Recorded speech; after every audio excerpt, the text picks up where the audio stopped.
So it's a great pleasure to introduce the first speaker of the session. So there's two talks and it's split over lunch. So first speaker is Phillip Rauscher from Syensqo, but I think you've just recently finalized NYU. And you're going to talk about phase behavior and fluctuations in polydisperse systems. So over to you. Wave. Okay, thank you. So I think this is set up for an hour talk, but a wise person told me that no matter how interesting you are, you're not as interesting as lunch. So I will probably, hopefully, won't take up a full hour, but if we need to go a little early, that's fine. But also be nice because I'm standing between you and lunch. Anyhow, so it's really a great pleasure to be here. I'm very excited to talk about this. I am American, but I did put a U in behavior as a peace offering. Try not to hold it against me. I want to give a very brief overview of actually the company that I previously worked for. To give you an idea of where I'm coming from, the kinds of problems that I've been working on for the last few years. I only started at NYU last week. So the 4 years before that was all spent in industry in a polymer physics research team, which is sort of my background. So this is a company called Syensqo. It's relatively new in name, but I mean, it's been around, or pieces of it have been around for 30 or 40, 50 years now. It was spun off from the Belgian chemical company Solvay, which is a much older, bigger institution that you may have heard of. But they work they're an advanced specialty chemicals company. And they work, I worked especially in the specialty polymers and composite materials. So I'll give some examples of what that looks like, but these are things that go into like where you need to have a material that can't just do one thing well. It has to do 5 different things well. It has to have amazing chemical stability, mechanical stability. It has to have, say, the right barrier properties. So like blister packages for pills. You really got to keep water out of there. And so you need very specialized polymers and materials to do that. And then the other sort of half, if you will, of the company is a lot of surface chemistry solutions. I didn't work as much in this area, but this is where you see things like surfactants, emulsions, formulations, a lot of agricultural and mining applications. This one is especially interesting because someone gives you a pile of mud and they say, give me the copper. And you have to figure out how to do that. And these are just some random numbers that well, they're not random, they're real, but they don't have to mean anything to you. I promise I didn't make them up. But yeah, so fairly big company of about 13,000 people. At the site that I worked at, which was a research site that had about 400 people, 250 or 200 PhDs, something like that. And so it's a very big research organization. It's really kind of the key driver for their progress and their long-term plan. So there are still a few companies out there that really do invest heavily in this sort of thing, but they tend to be these smaller specialty chemical companies where things are really important. So I'm going to talk a little bit about polymer blends and the applications that we end up sort of selling into, or they had sold into and continue to do so.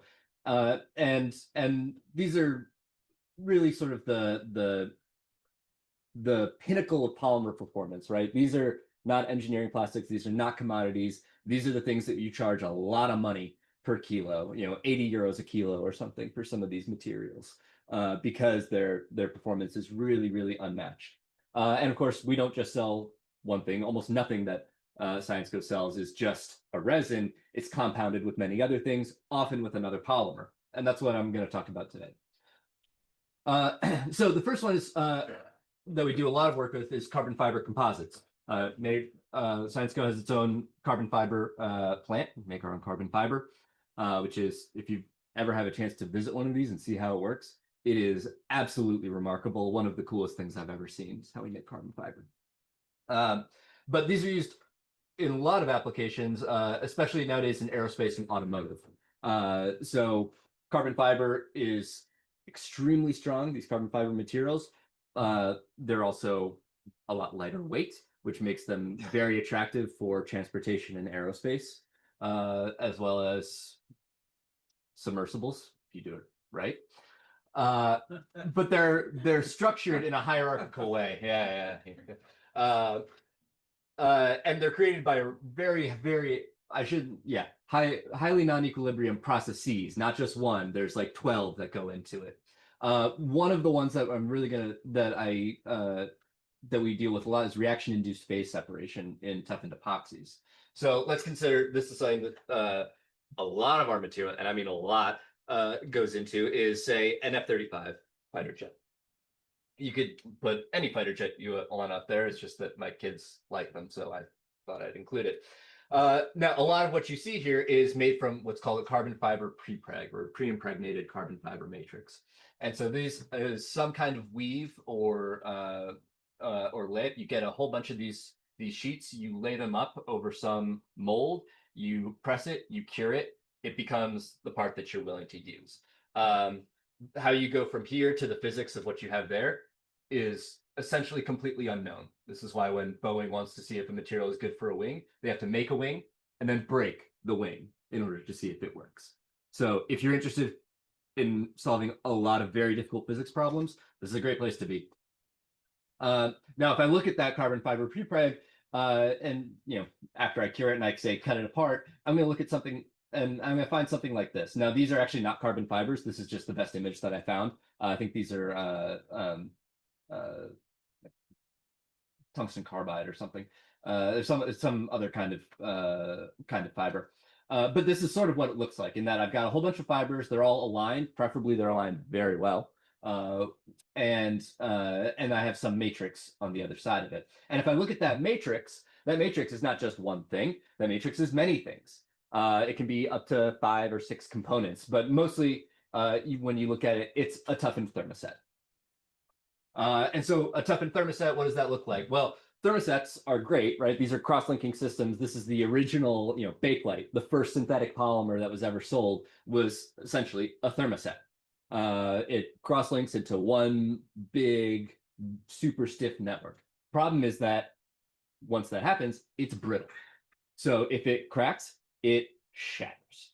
And that's a problem. Because if your wing on an F-35 gets knocked just a little too hard, you don't want it to shatter. So you have to toughen it. You have to add in something to make it, give it a little bit of plasticity so it can start to recover from that. So usually add in some kind of ductile thermoplastic. This is not, an impact modifier. Those are a whole different things. This is something like a polysulfone, right? Very high TG, or like polycarbonate, but better and more expensive in almost every dimension, right? That's essentially what a polysulfone is. And so what a really complex morphology develops as you cure the system. So I start out with something like this, where here's an A and a B of my epoxy that are going to react together, and here's some thermoplastic, and it's a homogeneous mixture initially. As I cure it, this starts to develop this kind of complex branch structure, and it phase separates. And we'll get to exactly why this happens, but essentially it's because the degree of polymerization of one thing is increasing. And if we think back to the typical Flory-Huggins theory, and increases, all of a sudden, I don't have to change anything really about the polarity, although that does change. Now I favor phase separation because the entropy of mixing is no longer as dominant. Another less warfare related application, which is actually a lot more fun, is hollow fiber membranes. So our customers make a lot of these for hemodialysis applications. So if I need help filtering my blood, if I have some kidney disease, which is extremely prevalent all over the world, they take your blood out, they send it through this, it filters out sort of the waste products, and then it returns it to you. And those filters are composed of a lot of these hollow fiber membranes that look something like this. And if I zoom in on what this is, you can see this is the inner and this is the outer. I have this porous microstructure. And the way that that's typically produced is by the phase separation of a ternary polymer solution. So I have polymer A, polymer B, and and a solvent, and you spin this into this, you have this coaxial spinneret that comes out. So you have sort of a cylinder or an annulus of your solution. It goes into a coagulation bath that's a non-solvent, usually water, and it phase separates through this non-solvent induced phase separation, solidifies, and you have a fiber with this complicated morphology, where this is all structural, and this is the business end of it, where you're actually getting the filtration. So in this case, it's a little bit different, right? I have two different polymers, as I mentioned. It hits that coagulation bath. They're in a solvent. Here's a non-solvent. The non-solvent is good for one, but bad for the other polymer. And so you end up with this exchange, and all of a sudden I have this over here. This all gets washed out, and I have a porous structure that's mostly this, and you get some extra little things hanging around. This process is extremely complicated. It's sensitive not just to the thermodynamics, but also the rheology of the solution. So how aligned are these chains? It's really important because that affects how ductile or how robust that fiber is. Because if a fiber breaks, the whole process shuts down. And the process is over 1,000 of these fibers that are spinning all at once. It's super high throughput. And if you have to stop it, it takes almost a day to start it back up again. So understanding what kinds of morphologies you get, how that affects the mechanical properties, and how that affects interacts with the actual processing that you're doing is really important. And one thing to kind of keep in mind is about a lot of these industrial processes is there was no rational design associated with this, right? Some intrepid engineer found something that kind of worked, and then they tweaked it and tuned it from there. But now they put a lot of money into it. And so what they want is a drop-in replacement. Oh, give me a new material that does this, and I don't have to change too much about my process. You're working within a very, very constrained environment. And sometimes you can get them to expand a little bit of what they do, but not always. And so, on the other hand, putting those constraints often leads you to be a little bit more creative and can be a lot of fun. So, there's not really a lot of physical understanding of these industrial processes in a lot of cases. Now, the reality of all the materials that we make, and pretty much every material you get in an industrial setting, is that there's dispersity. Most, and I say most, but I think it is actually all high performance polymers are, at least that you make more than a ton of a year, are produced by uncontrolled polymerizations, right? So these are our typical step growth polymerizations. A plus B, it just goes. This is not, RAFT or ATRP, where you can get these nice narrow dispersities. Commercially, that's just not reasonable. It's, free radical emulsion polymerization, something like that. And not only that, but usually you have side reactions, right? So you end up with long chain branching, or you can have backbiting, which gives you short chain branching. So if I look at some of the grades of SOLEF, which is polyvinylidene fluoride that we sell, which is very, very high performance fluoropolymer. If I look at the dispersity index, these are all over 2, and these are the least dispersed of the ones that we have. If you do this with something, polyisoprene or something, this can be 4, and depending on other things that go on, it can be higher. And again, it's almost impossible to understand exactly what kind of architecture you're looking at. How branched is it, to what extent? For a lot of reasons. Some of them, because all the tools that we use to characterize dispersity or to characterize molecular weight simply cannot be used. Because the reason we sell the polymer is because you can't use it. For example, Riton, polyphenylene sulfide. I asked someone, oh, what's the molecular weight of this? They said, we have no idea. I said, what do you mean you have no idea? Do a GPC. And this is my first week on the job. And he said, Phil, we sell Riton because nothing dissolves it. Nothing. You can't put it in a GPC. You can do rheology on a dispersed sample that certainly has branching, and then try to look at the viscosity. But that's not a direct correlation by any means. So, now in a cross-linking system like what I talked about before, right? Those dispersities can be huge, right? We know from percolation theory that you get these power law statistics in your cluster sizes, right? We know that that's universal, at least, if you're in some kind of an equilibrium. But, this dispersity, as you get towards the gel point, can be, 10, 20, arbitrarily large until you hit it. Now, usually we tend to not be so close to the gel point, but even if you're just around here, you got a pretty wide distribution that you're dealing with. And we know that dispersity has big effects on rheology and thermodynamics. So if we want to understand any of our materials, if we want to understand industrially relevant systems for this, we have to account for that. So let's start with the mean field that I mentioned before. So Fleury-Huggins, that's where we start with everything, right? We have a free energy of mixing. Here's the translational entropy associated with polymer 1, associated with polymer 2, and then my mean field interaction. This is the volume fraction of the species. This is the degree of polymerization. And it's been, this was worked out in the 60s, and you can find it in Dijon and whatever book you want, how to extend this to dispersed systems. You basically just take one of the polymers that's dispersed. For now, we'll just assume that it's only one of them, and you sum it up. You essentially treat each molecular weight as a distinct species. You now sum over that, right? And so the translational entropy for each one is done a little bit different because they're combined. This is a pretty simple change, but even at the mean field level, the results are pretty drastic. For instance, we know that a broad molecular weight distribution leads to very interesting phenomenology. If I have a polymer A and solvent B, if that distribution of molecular weights gets broad enough, I end up with three-phase coexistence. So it starts fractionating like this. This was looked at, all the way back in the 70s, looking at like field flow fractionation of wanting to say, okay, when do I get different molecular weights as I go through this? There's another way you can think about dispersity, which is chemical dispersity. This should look familiar to at least a couple people here.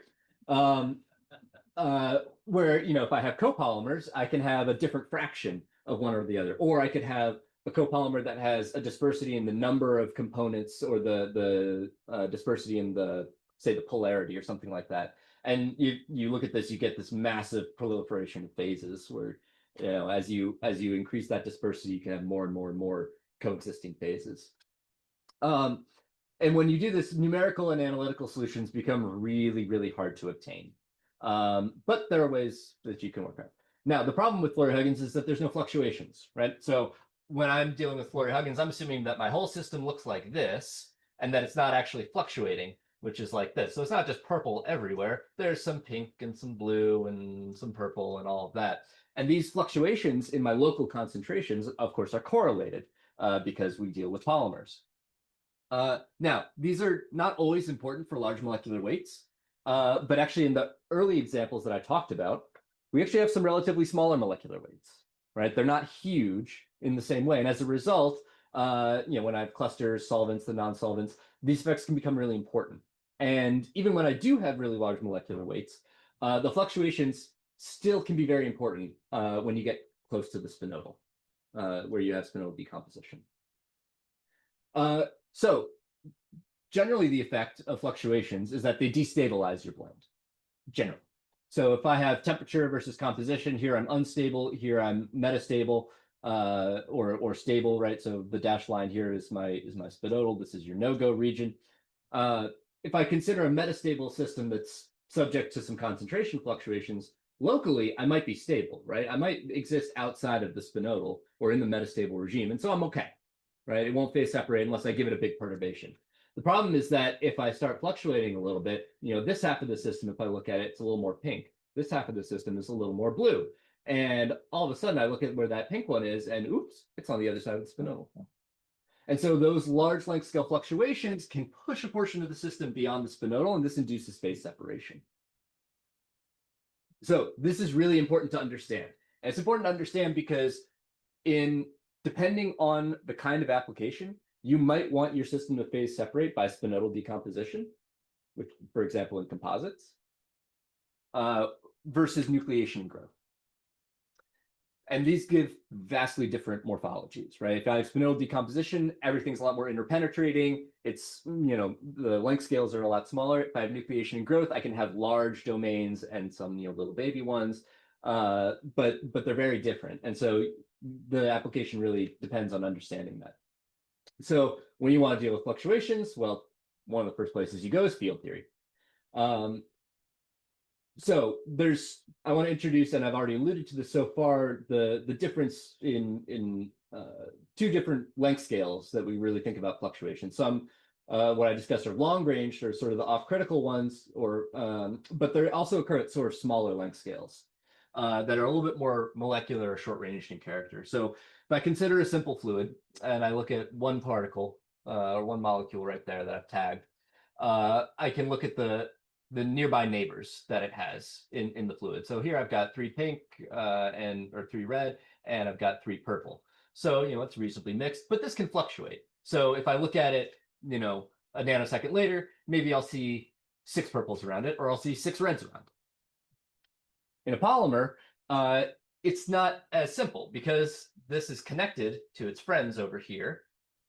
I can't get 6 red ones around it because I have to have its buddies nearby. And so what this effectively does is it forces certain molecules into close contact, and this excludes others. And so you sort of reduce the effect of mixing away from what you would get in the mean field. What this results in is a renormalized interaction parameter. So it's not just the bare interaction that you have, or the bare enthalpic interaction or energetic one. There's actually a renormalization that you do to account for this. And what's important is that anytime you do an experimental observation, that renormalized parameter is the one that you're looking at. We never see that because the bare interaction parameter, because we always have these fluctuations at these small length scale, or these correlations, right? So the place to start this is based on the auxiliary field theory. This was, of course, pioneered by Edwards, which is his first contribution to polymer physics, and he redefined the field. And we evaluate this at the one loop level. So you move, you take your density fluctuations or your density fields, you assume it's delta function interactions just for simplicity. You can convert this to a field theory, in a single chain problem, essentially interacting with a fluctuating field.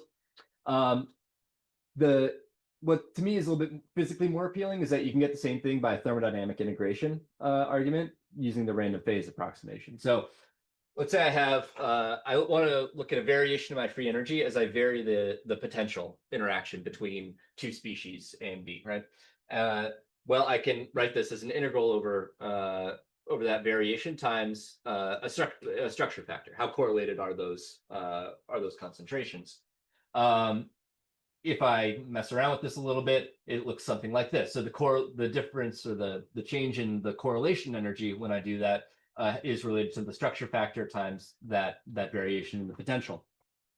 If I use the random phase approximation for this, which looks like this, where this is the related to the intramolecular correlation function, or the sort of single chain structure factor, if you will, and then I get sort of a charging parameter like what you do in a normal thermodynamic integration, and I get something that looks like this, which has been around for a long time, but this is a nice kind of, in my mind, this is easier to understand, or at least it's easier for students to understand. The first time they see, how do I start to mess around with fluctuations in these kinds of systems? So for an incompressible fluid, you can, with these Flory-Huggins type delta function interactions, this simplifies to something like this. I move into Fourier space, and so I have the natural logarithm of these kinds of terms. The problem is that this diverges. Suffers the classic UV divergence, and in many ways that's related to the fact that we've forced incompressibility, but also these are delta function interactions, which means these objects can get arbitrarily close to each other, and so your energy diverges or goes to negative infinity one way or the other. at the large cube. So how do you remove it? Well, the standard way is that we introduce an upper limit on this integration. So we assume that there's some small length scale below which we don't care about. And we call that lambda. We integrate this, we get some function that depends on that capital lambda, and then we try and renormalize our parameters to isolate all of that lambda dependence in something else. Now, what's important is that we don't try and do this directly here. You do not try and renormalize the free energy by itself, but instead you renormalize it so that the spinodal looks the same. Because ultimately that's what you're measuring. We can't just measure a free energy. What we can measure is where's the spinodal. So we try and get renormalized parameters such that the mean field form of the spinodal, which looks like this, is the same. This kind of renormalization was originally done by Zhenhong Wang in 2002. The result is that you have this effective interaction parameter. So let's step through it because there's a lot of stuff here. First off, we have packing lengths. This just describes polymer structure and the differences in polymer structure between two different species that I have. So this packing length here essentially is the volume that it takes up divided by Rg squared. This is a little different than the packing length the way it's normally described in rheology, but they're proportional, at least for linear polymers. And then I care about what are the differences in them and what's a volume fraction weighted average of it. Now, if I step through each one of these terms, I can start to understand what are the things that are actually contributing beyond just this chi0, which is the bare energetic interaction. So the first one, the biggest one actually, is packing frustration, meaning that they have different structures, they take up different amounts of volume. Entropically, they're better off if they segregate by themselves. So it penalizes the differences in structure. And this actually, I should say, there's some beautiful simulation work that's been done that has really verified this really, really nicely. It's actually incredibly accurate. That chain stiffness is already enough to make a big impact. This is that reduced effective mixing that I talked about before. So I have to be next to my buddies, so I can't do that. If that term bothers you, it should. It bothers me for reasons that I can talk about. But this term was actually first found by, where's Monica? This was some of her work with Edwards as well, Sanchez. And then this is essentially chain end effects. So there's different packing at the chain ends compared to the bulk, and that's why you get this 1/n dependence here. So this is what we actually measure when we're doing those kinds of experiments, right? When we look at the phase behavior. Now, once we do that, we've got all the short length scale stuff taken care of. We renormalized an interaction parameter, but we still have long range fluctuations, and these we handle differently. So here we have to take all of our correlation functions. We expand them in the low Q regime, the low wave vector, so the long length scale ones. And then we can make some approximations, and we get this UV convergent term, which is independent of the cutoff, and introduces this new length scale kappa, which is a correlation length that's really more associated with overall chain dimensions that you have. And this is, again, that spinodal. And these really are these long length scale fluctuations that we talked about before that you can sort of see, or you can imagine rather on the phase diagram. And once again, we take this, we now have our free energy, we can sort of rewrite this, or in the spirit of renormalization, we replace this chi0 by chi-e, that effective parameter that I just have. And again, look at the spinodal, and I want to find some interaction parameter that gives me that mean field form. And it ends up looking like this. Now, this just means that it goes away at the critical point. This is what's really interesting. What this tells you is that as I start to approach the apparent spinodal, as I change the temperature, right? I start to get closer to the spinodal, the apparent value of my interaction parameter all of a sudden diverges. And what that means is that the long range fluctuations are destroying the spinodal. And that's sort of what I alluded to earlier, where I start fluctuating enough, and as I get close to the spinodal, those fluctuations get bigger and bigger until eventually I have a fluctuation that pushes me past. And so there's still a region where I can't ever get because fluctuations destroy that. You can define this as what's called a pseudospinodal. And this is kind of correlated. It's where the free energy penalty for nucleation is roughly kT. So it suddenly becomes so easy to nucleate because fluctuations are so much easier that I'm nucleating really quickly. There's really not much of a barrier anymore. And so if I look at, say, chi n versus phi, this is how polymer people love to draw phase diagrams. I have the black curve, which is the mean field. And if I add fluctuations, I get this dash curve. So it destabilizes my blend. And this can be pretty significant, right? You could, if you're looking at this can be 10, 20, 30 degrees. And if you're trying to, say, cure a thermoset, whether you're doing that chemistry at 30 degrees or at, say, 180C versus 150C, that may change your processing time from an hour to a day. And when you're, trying to make a lot of parts, that's a problem. So now let's add dispersity. And there's a lot of subtleties that come along with this. So we again start with that correlation term. It looks the same in a multi-component blend. And you again go through the same thing. You treat each molecular weight of each species that you're talking about as a unique component. And then you do a lot of very tedious matrix manipulation tricks. Dealing with these, infinite sized matrices. And eventually you get something that looks like that. It's like, oh man, that's the same thing. Why couldn't I have just started there? Well, not exactly. You have these correlation functions that have to be summed over each species. And because you have such a large number of them, it really becomes quite challenging. But if I look at it, it's nice that it kind of has the same form as when I have a monodisperse case, but I have these weight average correlation functions. And so, again, if I take down that Flory-Huggins type model with the Edwards approximation for that single chain form factor, the free energy looks the same as the monodisperse case. You'll have to trust me that this is the same as the monodisperse case. But with every time that I see the degree of polymerization, it gets replaced by the weight average degree of polymerization. And this is pretty well known. We know that the spinodal, you don't actually need to do anything fancy to calculate. I put MW, not MN, not MZ, MW that I get from GPC or whatever, if you can do GPC. And I get that. So again, the problem is that, again, we're not renormalizing the free energy. We renormalize to get the spinodal the way that we want it, right? Because we renormalize so that the phase behavior is correct. And the problem is that getting the spinodal from this is way more difficult to obtain.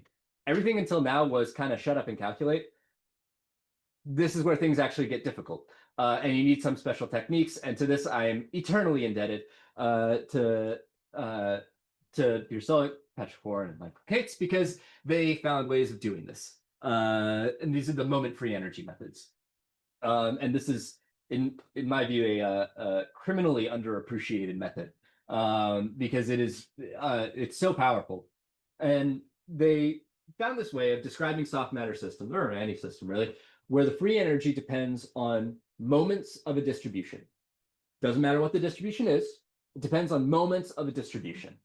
And that could be the distribution of molecular weight, particle diameter, if you have a hard sphere system. I'm interested in dispersity in the charge fraction, say of a polyelectrolyte or protein system. And if you do that, you can treat those moments as pseudo-species and treat them as if they were their own species. You can use exactly the same spinodal and coexistence criteria on your free energy, and you actually get spinodal and cloud point curves that are exact. There's no approximation needed for it. Phase coexistence requires a little more care, but the spinodal is exact. Now, for our system, that free energy that I showed you has 6 linearly independent moments that it depends on of the distribution, right? You can think of that roughly as being Mn, Mw, Mz. Plus, we have an incompressibility constraint, so there's a way of adding that in. The result is that if I want to get that the spinodal, I'm looking. It's given by finding the determinant of a 7x7 matrix. Still easier than infinity by infinity. Infinitely easier, in fact, but very difficult. However, if we kind of separate this in two pieces, we can first deal with the short range ones and neglect the long range, and then we deal with the 5x5. And that's a lot easier, especially because one of those rows is mostly 0. And so I end up with something like this. Now, this top part is exactly the same as what I showed before. It's in the monodisperse case, but again, I have a weight averaged degree of polymerizations.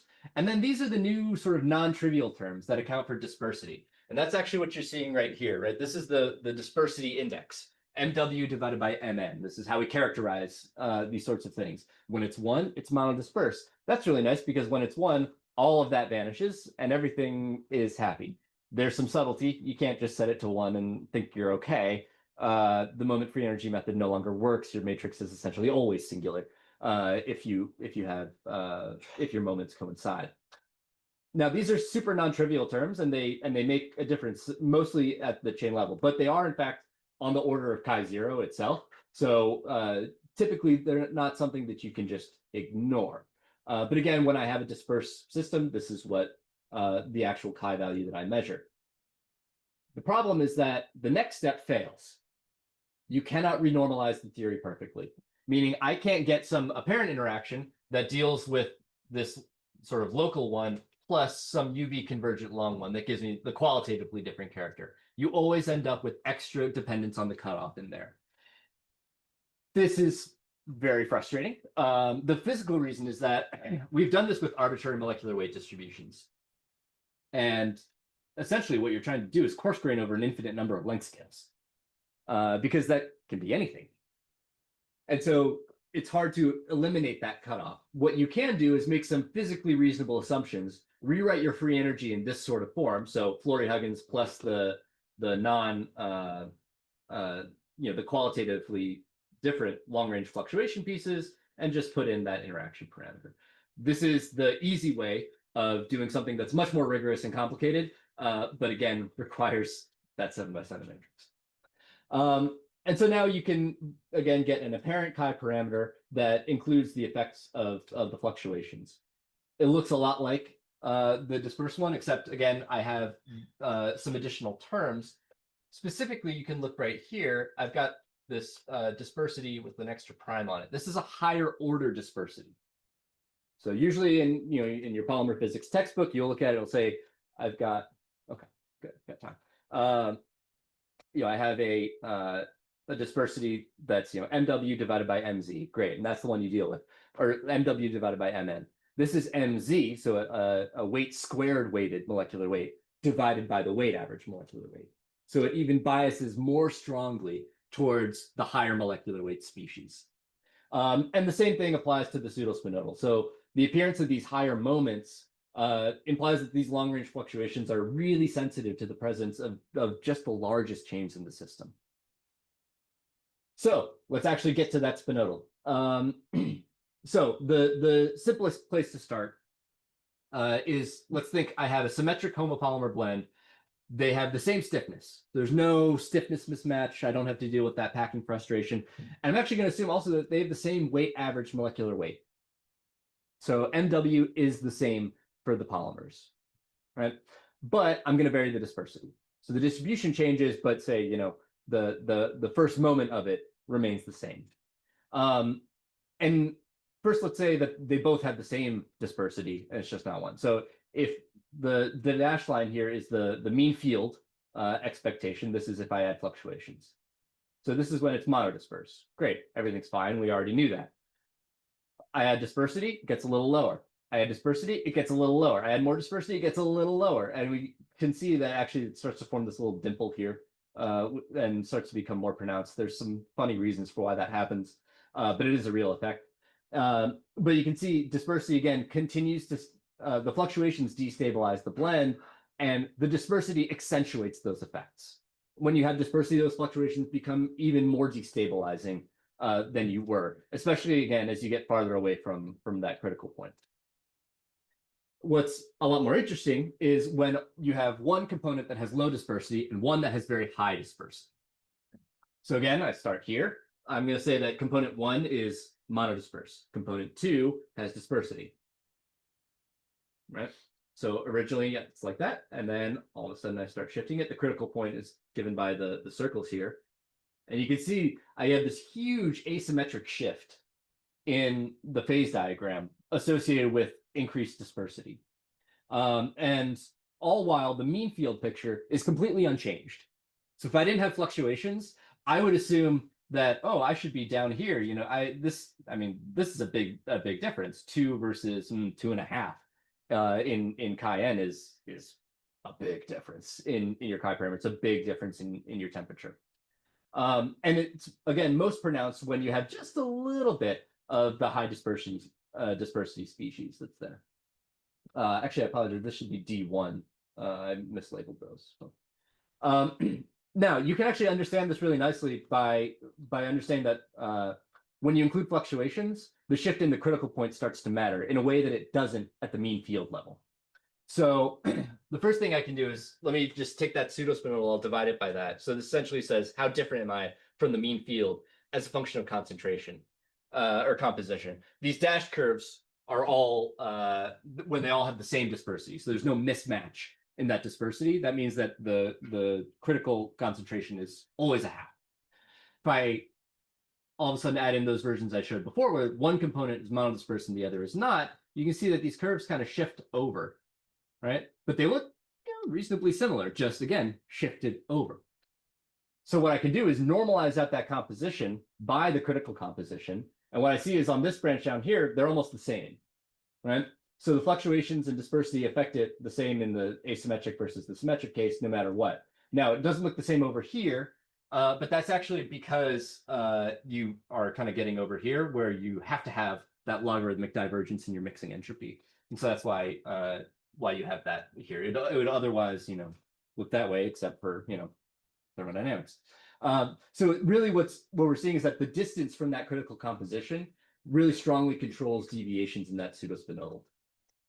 A real example, we can do something like polystyrene and polyisoprene. So this is used all over things like high impact polystyrene, for instance. So if I look at, say, the mean field for industrially relevant grades, these are things you could buy commercially. If I look at the mean field result, I get this black dashed line. If I have something that's perfectly monodispersed, but I have the fluctuations, I get the green. But again, if I have reasonable dispersities that I would expect to see, all of a sudden, it's a very different picture. And I get these strong asymmetric shifts associated with it, especially going on here when I have a lot of polystyrene and just a little polyisoprene, which is usually what you have in these kinds of situations. So we find that the fluctuations are really significantly altered the apparent spinodal that you see, and dispersity modifies this in a highly asymmetric and a non-trivial manner. So next steps, where are we going from here? So I can't, unfortunately, I'm under great legal threat, not allowed to tell you about the ways that we have applied this internally. But we have a lot of projects that we've started looking at this, applying this in many very exciting applications. Now, the main thing that I'm interested in is I don't want to have just a descriptive theory, which is what I've given before. I want something predictive. And if I want to be predictive with this, well, then I need to be able to get what that chi parameter is without experiments. And that's tricky. That means I need to do simulations, which I try not to do, but occasionally it has to be done because they're well suited for this. And there's been a lot of recent developments in trying to connect simulations and field theories together. For example, if you define a coarse-grained model in a very particular way, you can directly map it to a field theory. And then you can do all the stuff that I mentioned before, because that was all just field theory. You could do something similar, what's called a Morse calibration. So I look at a structure factor, I check out where the peaks are and how they vary, and from there I can start to get a sense of what that chi parameter is. In this case, this was done on a lattice model, which is why the quality of the data is so high. If you want to do this on a real polymer system and an all-atom simulation, it's going to be much more challenging. You probably need to worry about finite size effects as well. Now, you can also think about, in very much the same way, applying this to architectures other than linear ones, as well as copolymers. So, the accounting for fluctuations is really important when you deal with copolymers. It's how you get microphase separation, because the mean field says, okay, it's all the same. So many specialty polymers, I say again, many, I said, because I didn't want to be quite so bold to say all, but all the ones that I know that I've worked with have nonlinear architectures in some way, shape, or form. And so this changes that intramolecular correlation function, right? The branched ones are probably going to exclude their neighbors a little bit more. You're going to have even less effective mixing. And so you have to start including that as well. And then again, random and statistical copolymers, which are, again, used all over the place as compatibilizers. In some cases, they're even produced in situ. So oftentimes we take some impact modifier, which is, a low TG rubber. We have some thermoplastic, we put it in, and we put in some agent that allows that coupling to take place.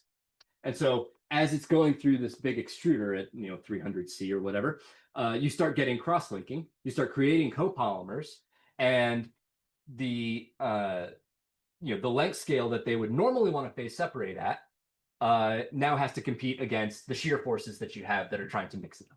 But we have some good scaling relations for that. So if I can understand what's that characteristic size that it would ordinarily want to be at, then you can start to get a good idea of that.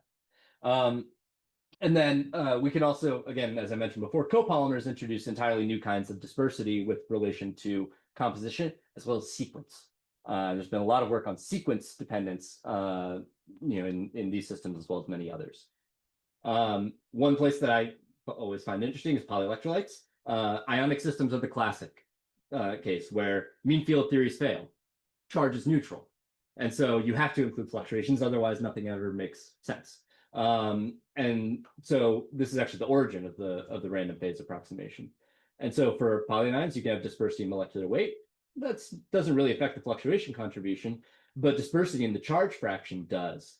And so what's been seen is even with just 3 of these, you have these multi-phase coacervates that can come across. What happens when we start taking this to, again, that limit where I have not just 3 delta functions for my probability or charge distribution, but an actual continuous distribution with a lot of different things available.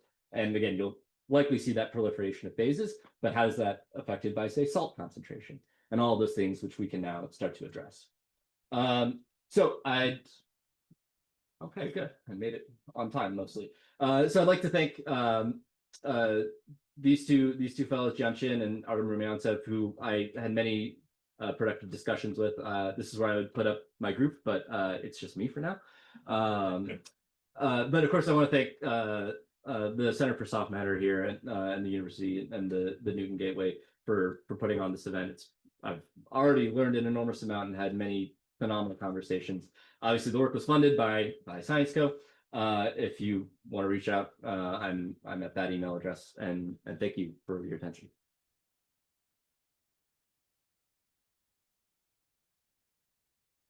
Very much. Perhaps for some questions. Yeah, a question or a comment. I don't know exactly how. So you mentioned correctly that because of these bodies are connected, this is a sort of correlation. But the real effect, that would just be constant, is that these bodies are connected to chains and they have a return probability. And this return probability you have to calculate under the constraints that the total density is constant because of systems essentially incompressible. Mm-hmm. Yeah? And so what is important now is what is the persistence length of these chains.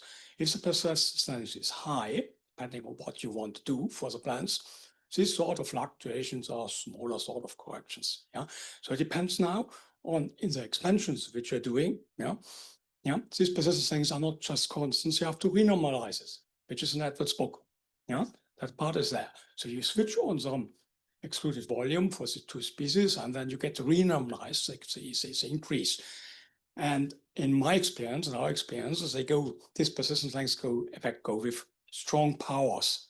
Yeah. Mm-hmm. So fortunate or unfortunate from the theory point of view, it's unfortunate from the experimental side, from the industrial side, it might be in the end not such a strong effect. So my question goes about, it was somehow these persistence lengths were somehow in the formula, but I was unable just to see the power law dependencies. Yeah. So I wanted just to know what you know. So I know some of the things for push systems. I've never calculated for plants. Yeah.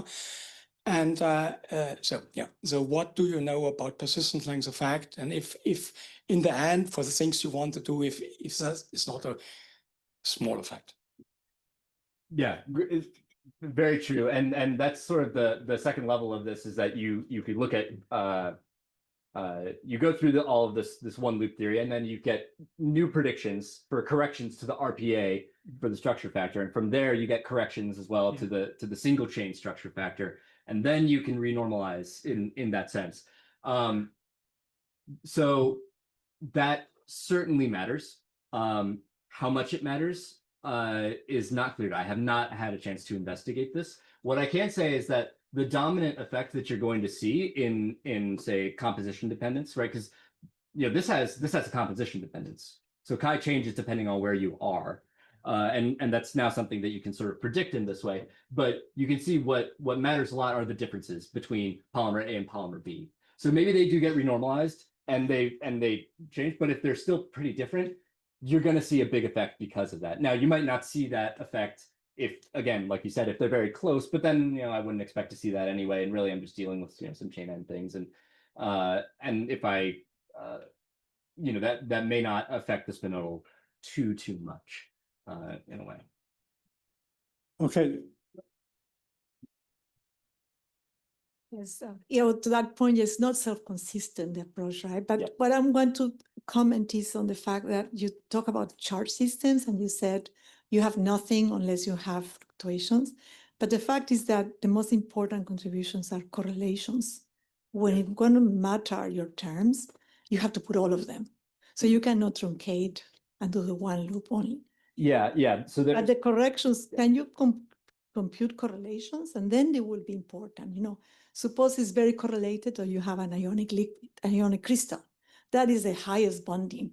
And so the bihookle fails because you're assuming that it's perfectly random everything.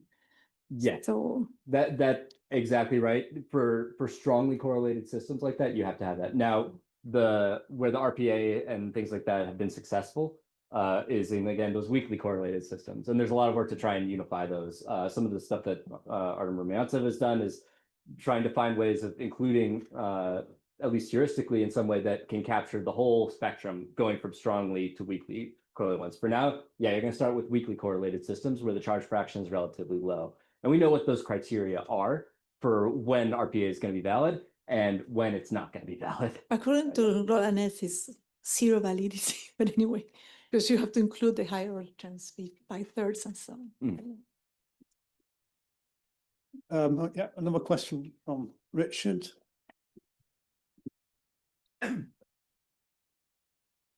Yeah, a great talk. You talk about bulk properties. Can I ask about interfaces, both in terms of, I guess, the surface, also, I guess, bonding to the carbon fibers? Yeah. So will these effects come up and be strong interfaces, I guess is my question. And does it matter for applications? Yeah. Yes, it does. So it matters in a number of ways. Mechanically, you have